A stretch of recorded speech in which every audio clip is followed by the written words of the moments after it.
Урматтуу Садыр Жапаров, биз сизге кайрылып жатабыз.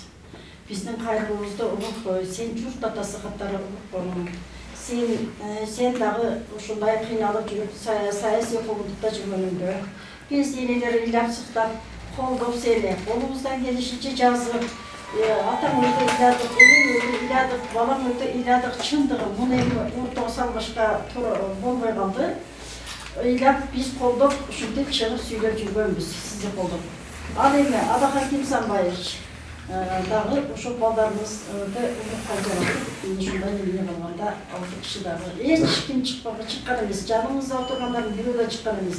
Ал эми Ташиев досубуз да чыккан эмес. Ушул Адахаким Самбаевич коргоп чыккан. Адахаким Самбаевич бардык жактан ушу такшалган инсан, күчтүү саясий күчтүү оппонентиңиз болот. Ошол оппоненттериңиз менен сиздин биригүүңүздү каалайбыз. Ушул саясий куугунтук бир эле ошол Адахаким Самбаевичке болбостон Мирлан Нураимов барамында. Мирлан Нураимов биздин активист бала. Ал канча жылдан бери ал деле сизге мисал үчүн Россияда метро жүгүрүп, канча миңдеген адамдардын колун топтоп, сиз деп жүгүрүп жүргөн. Жапаров ушул деди, биз ошол Нураимов аркылуу биз дагы сизди колдоп, ыйлап сыктап жүргөнбүз. Сиздин башыңыздан көп нерселер өттү. Саясий куугунтук жана башка кыйноолор өттү. Бардыгын жакшы түшүнөсүз деген ойду айтып жатабыз. Ал эми Орозайым кызыбыз дагы билесиз, биринчи сиздин колдоочуңуз болуп чыккан.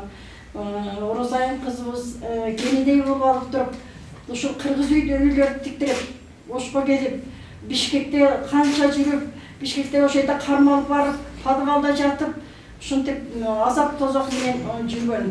Буларды эске алып коюшуңузду суранабыз.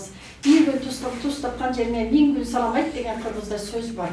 Ошону жакшылап ошону оюңузга, жүрөгүңүзгө алсаңыз, бул саясий куугунтукту токтотосуз деген ойдобуз. Саясий куугунтук бул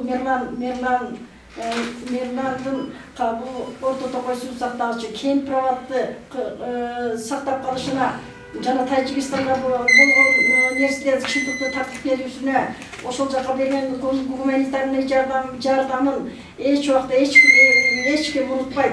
Ал эми Көкташтагы жанагы Төрт көчөнүн жаңжалы боюнча ушул Көкташтагылар бардыгы билет.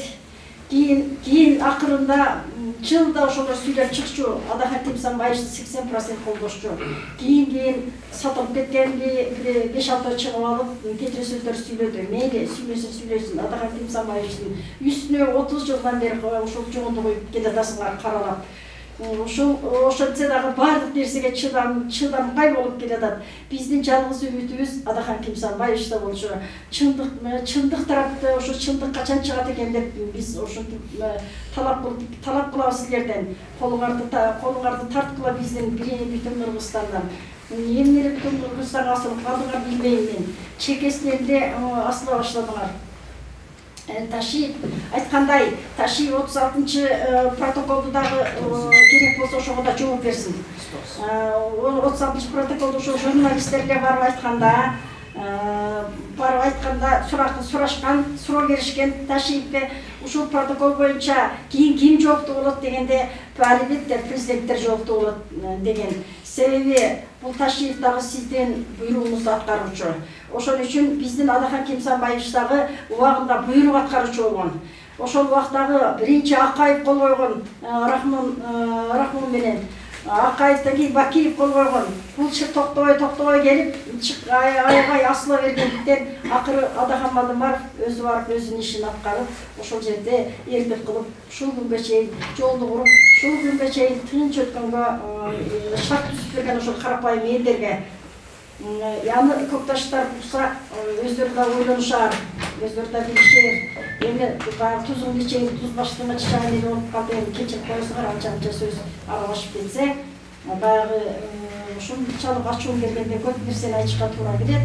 Айрыкча ушул Садыр Жапаров сизден суранарым, Өмүрзак дегенизде ботуңузбу, троллуңузбу ошону тыйып коюңуз.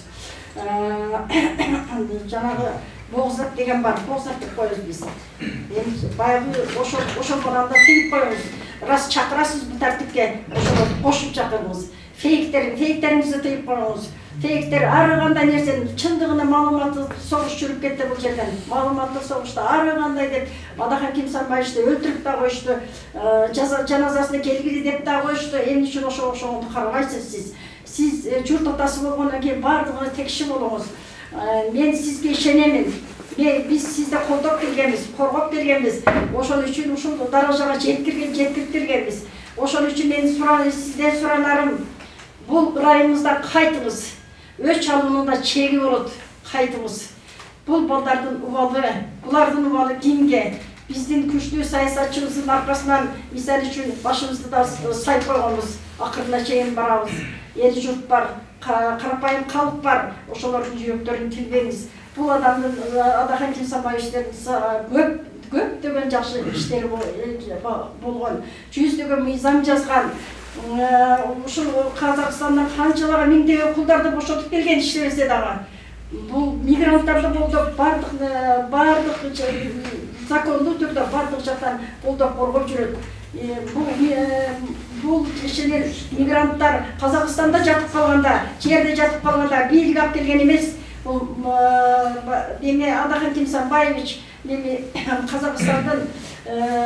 Казакстандын президентине кайрылып, Нурсултан Назарбаевга кайрылып, ошол бир кайрылуу менен ошол балдарды канча автобустар жөнөтүп алып кетишкен.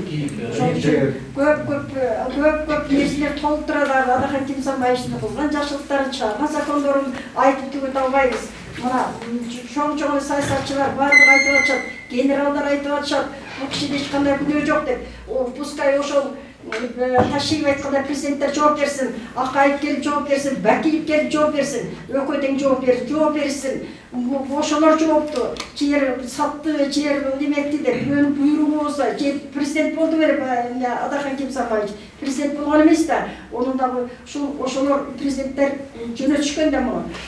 Ошо өзүнүн ишин аткарып келиш керек. Тынчтык жолу менен, жакшы жолу менен эле барып өткөрүп нементип чечип келген. Бул сырды, мамлекеттик сырды сиз айтпашыңыз керек эле. Биринчи сиз өзүңүз козгоп койдуңуз ол сырларды. Ошол сырлар айтылбаш керек эле. Биздин кошуна мамлекеттер менен ынтымакта жашынакай болуп, ошо дипломатиялык жол менен чечишиңиз керек эле. Биринчи өзүңүз козгоп, Адахан элдин көзү шайлоонун астында, элдин алдында Адахан Кимсанбаевич берип жиберди деп турасыз. Ал деген туура эмес. Эми сизден суранарым, баардыгын эске алыңыздагы, ачууңузду жутуңуздагы, бүтүн Кыргызстан партиясындагы кармалгандардын баардыгына тең ошол шарт түзүп чыгып берүүңүздү суранабыз. Сиз ачууңуздан кайтыңыз, Аллах үчүн кайтыңыз.